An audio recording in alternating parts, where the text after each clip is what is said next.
Youth academy में। पिछले lecture में हमने बायोलॉजी के कुछ कॉन्सेप्ट्स के बारे में पढ़ा, जैसे कि डीएनए, आरएनए, प्रोटीन, वायरस, ये सारे टॉपिक्स के बारे में पढ़ा। For the basic information of biotechnology, कि बायोटेक्नोलॉजी को समझने से पहले ये सारी चीज़ें समझना ज़रूरी है। दैट्स वाई हमने रेफरेंस का भी यूज़ किया था, प्रोमिनेंट टीचर का।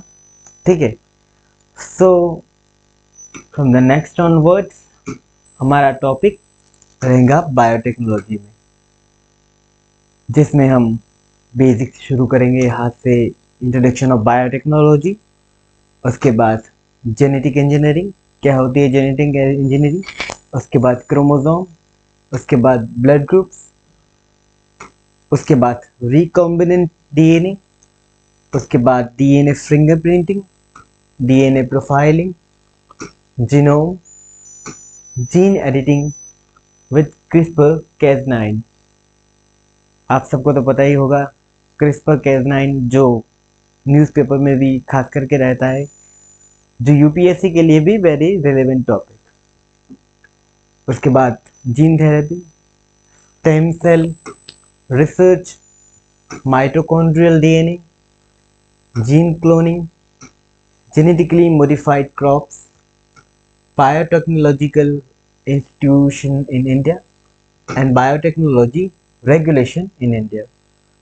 क्या क्या रेगुलेशन है बायोटेक्नोलॉजी के ऊपर, उसके बाद क्या क्या इंस्टीट्यूशन है, कौन कौन से इंस्टीट्यूशन है इंडिया में बायोटेक्नोलॉजी और बायोटेक्नोलॉजी से रिलेटेड, उसके बारे में आज हम जानेंगे।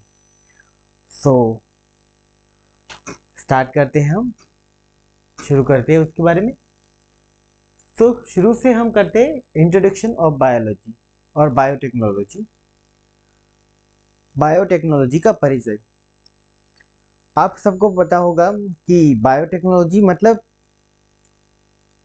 बायोलॉजी या लिविंग ऑर्गेनिज्म का एप्लीकेशन। मतलब खास करके आपको तो पता ही है कि टेक्नोलॉजी का नाम सुनते ही हम क्या समझ लेते हैं कि कोई एडवांसमेंट, कोई एडवांस चीज़ होगी, पर सच में हकीकत में ऐसा नहीं होता। टेक्नोलॉजी का मतलब किसी भी चीज़ यानी कि लिविंग ऑर्गेनिज्म का टेक्निकल रूप पे उसके एप्लीकेशन किस तरह से होता है। जैसे कि हमारी बॉडी में बायोटेक्नोलॉजी यूज होती है, यानी कि वो स्पॉन्टेनियस प्रोसेस है। दूसरी बात आप देखेंगे जैसे कि दही में जो दही बनता है, दूध में से दही बनता है, वो भी एक बायोटेक्नोलॉजिकल प्रोसेस है।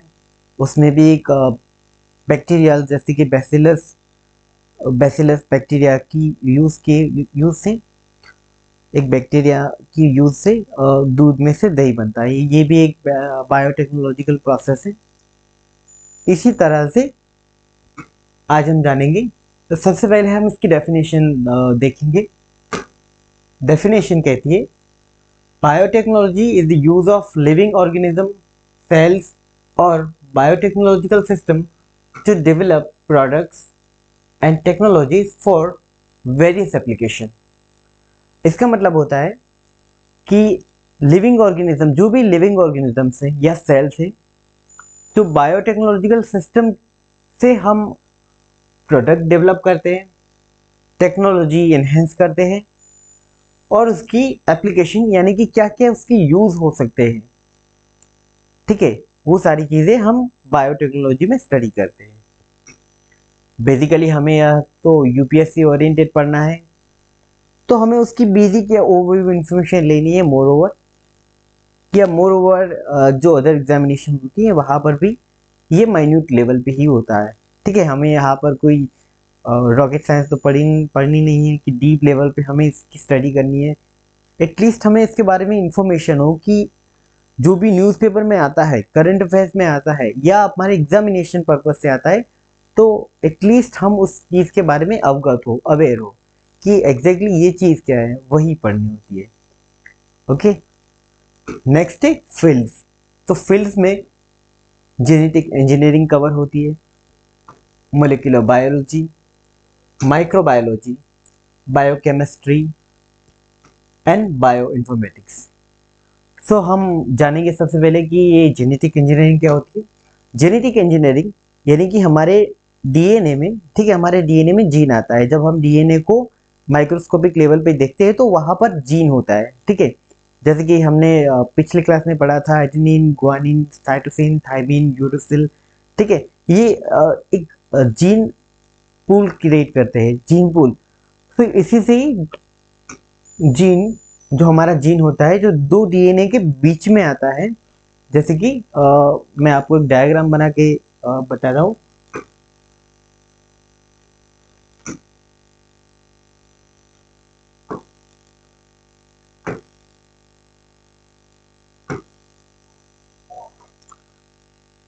तो इसके बीच में ये जीन होता है, ठीक है। इसी जीन और इसके यूज से जेनेटिक इंजीनियरिंग डेवलप की जाती है। किसी भी डीएनए हो, चाहे कि कोई भी डीएनए हो, कोई भी सेल का कोई भी डीएनए हो।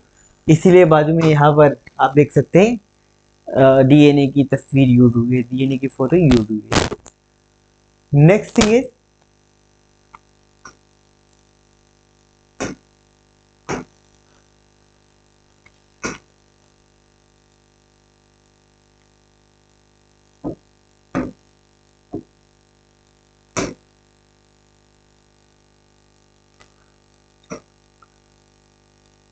Next thing is molecular biology, यानी कि बायोकेमिकल रिएक्शंस, उसके बारे में हम जानते होंगे। बट बहुत सारे मोलिक्यूल्स होते हैं, उस मोलिकुलर, उसकी बायोलॉजी, यानी कि एक बॉडी के अंदर या एक सेल के अंदर कौन कौन से मोलिक्यूल्स होते हैं, उसकी बायोलॉजी की स्टडी को हम मोलिकुलर बायोलॉजी कहते हैं। माइक्रोबायोलॉजी यानी कि जो लिविंग ऑर्गेनिजम्स है, बैक्टीरिया, वायरसेस, फंगाई, ठीक है, प्लाज्मोडियम्स और सेल्स, और ह्यूमन सेल और animal cell, whichever cell, तो उसकी स्टडी यहाँ पर माइक्रोबायोलॉजी में की जाती है। Biochemistry similar to molecular biology, but इसमें डिफरेंट होता है कि बायोकेमिकल रिएक्शंस होती है, जो भी बायोकेमिकल रिएक्शंस होती है लिविंग ऑर्गेनिज्म के अंदर, उसके बारे में स्टडी की जाती है। दूसरा है bioinformatics. Bioinformatics, new word, I know. So आपने डीएनए फिंगरप्रिंटिंग के बारे में सुना होगा, डीएनए प्रोफाइलिंग के बारे में सुना होगा। उसके बाद जो भी एक बायो इंफॉर्मेशन, यानी कि जो भी लिविंग ऑर्गेनिज्म से उसके अंदर से डीएनए की इंफॉर्मेशन मिलती है, उसके अंदर क्या क्या हम उससे डेवलप कर सकते हैं, ये सारी चीज़ें हम बायो इन्फॉर्मेटिक्स के अंदर पढ़ते हैं। एप्लीकेशंस, तो बायोटेक्नोलॉजी का क्या क्या एप्लीकेशन है उसके बारे में जानेंगे हम। सबसे पहले एप्लीकेशन है हेल्थ केयर एप्लीकेशन। दूसरा, इसे रेड बायोटेक्नोलॉजी भी कहते हैं, क्योंकि बहुत सारे बायोटेक्नोलॉजिस्ट ने कुछ स्पेसिफिक जर्नल भी डिस्कवर किए। जैसे कि अगर हम बताएं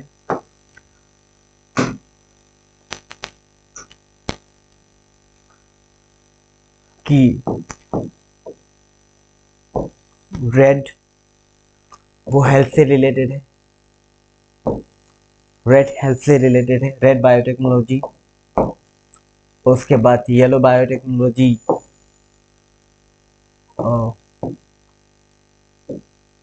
फूड से रिलेटेड है। इसी तरह से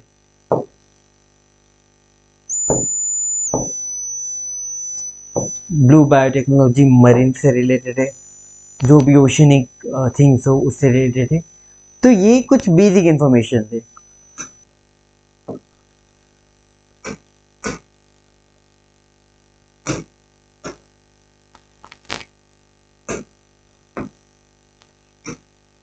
industrial,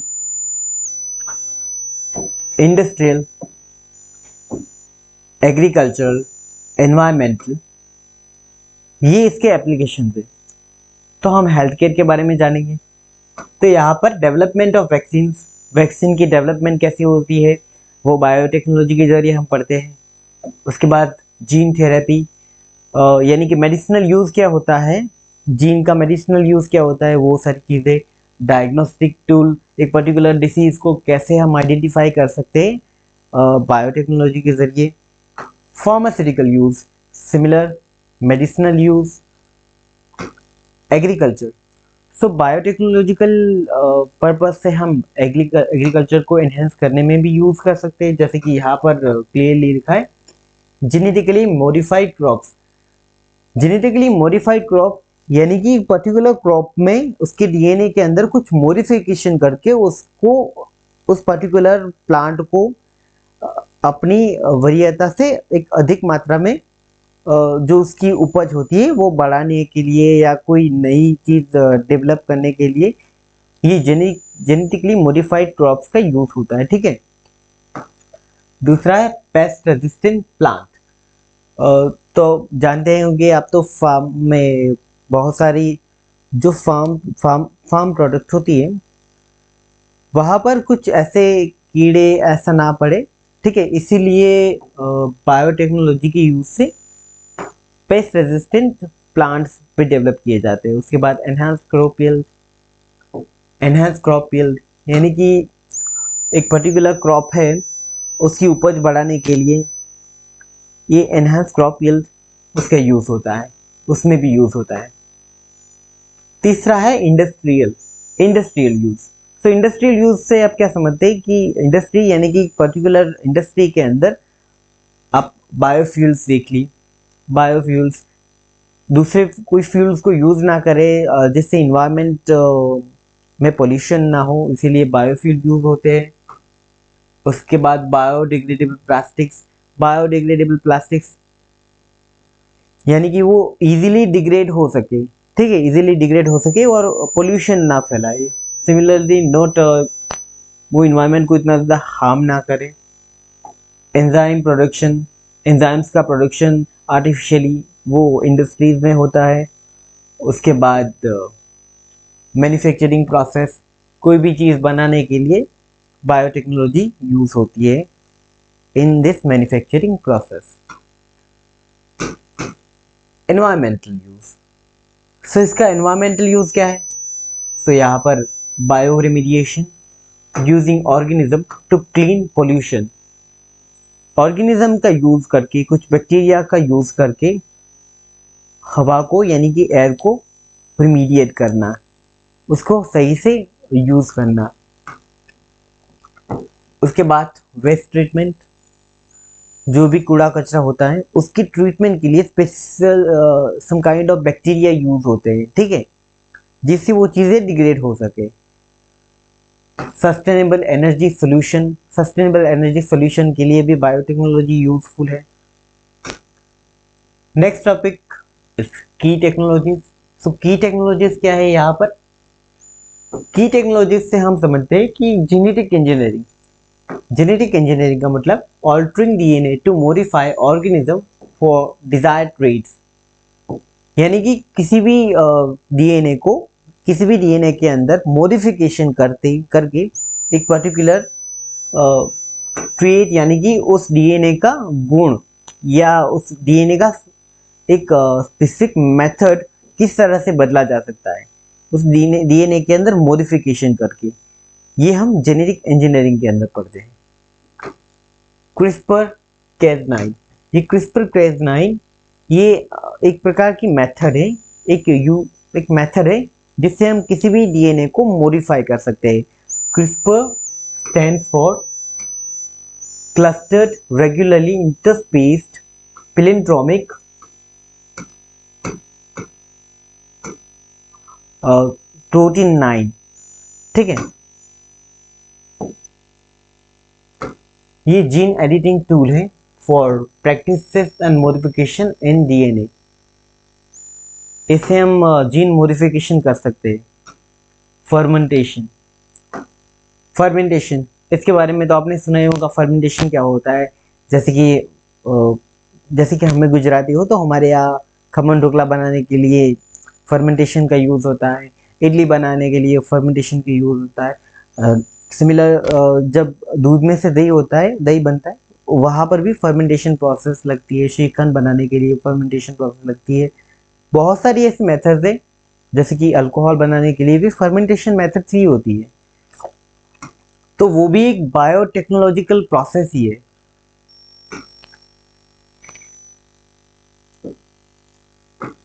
cell culture. Cell culture means एक पर्टिकुलर सेल्स या कोई भी बैक्टीरियल सेल हो या फंजाई सेल हो या algae सेल हो, ठीक है, या ह्यूमन सेल हो, उसका कल्चर यानी कि उसका mixture growing cells in a controlled environment for research और प्रोडक्शन। रिसर्च करने के लिए, रिसर्च करने के लिए या पर्टिकुलर लैब में आप करें या पर्टिकुलर कोई यूनिवर्सिटीज के अंदर ऐसे डेवलप किए जा सकते हैं फॉर द प्रैक्टिकल पर्पसेस और production. Ethical and regulatory concern.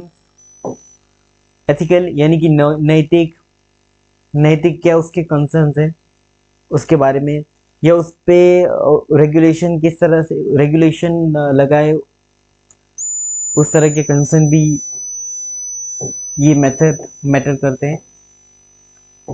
जैसे कि यहाँ पर हम देखें रेगुलेटरी और एथिकल कंसर्न्स में issues surrounding genetic modification. Genetic modification उसके लिए कौन कौन से गवर्नमेंट के रेगुलेशन है।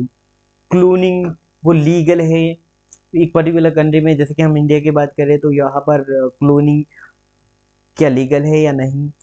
जेनेटिक मॉडिफिकेशन क्या ऐसे ही की जा सकती है। उसके बाद एनवायरमेंटल इम्पैक्ट, जो बायोटेक्नोलॉजी का एनवायरमेंटल इम्पैक्ट क्या होगा उसके बारे में भी हम जान सकते हैं यहाँ पर। फ्यूचर ट्रेंड्स, फ्यूचर ट्रेंड्स यानी कि बायोटेक्नोलॉजी किस तरह से इम्पैक्ट कर सकती है, ठीक है, इन द फ्यूचर। लाइक अभी we are in an AI world, in AI era के अंदर, जैसे कि हम वो आईटी से रिलेटेड है तो हाँ यहाँ पर हम स्पेसिफिकली बायोटेक्नोलॉजी की से स्टडी करेंगे। फ्यूचर ट्रेंड्स में advancement in the personalised medicine, medicinal use के लिए सिंथेटिक बायोलॉजी, बायोलॉजी को कैसे सिंथेसाइज कर सकते हैं, ठीक है। उसके बाद रीजनरेटिव मेडिसिन, मेडिसिन का रीजनरेशन, ये सारी चीजें इसके की पॉइंट्स हैं। Genetic engineering, genetic engineering sorry, genetic engineering, also known as genetic modification, is the direct manipulation of an organism genome using biotechnology to alter its genetic material। क्या करना है यहाँ पर, जेनेटिक मटेरियल जो डीएनए के अंदर, जो एक सेल के अंदर न्यूक्लियस होता है उसके अंदर उसका जेनेटिक मटेरियल होता है। जस्ट वेट फॉर व्हाइल, ये सेल होता है, ठीक है, ये सेल होता है।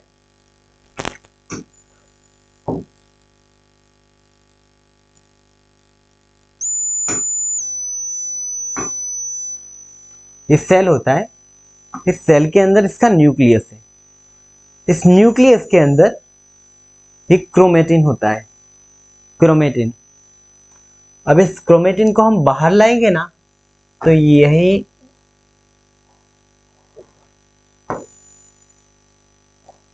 ये एक्स जैसी चीजें आपको दिखने को मिलेंगी, ठीक है। ये बेसिकली क्रोमोसोम है।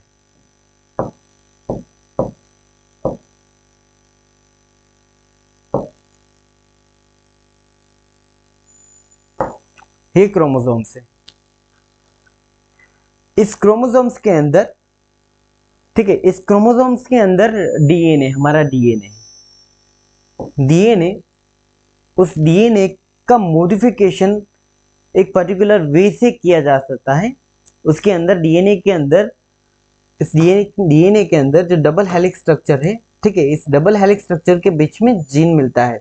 इस जीन का मॉडिफिकेशन करना ये बेसिकली जेनेटिक इंजीनियरिंग का पर्पस है।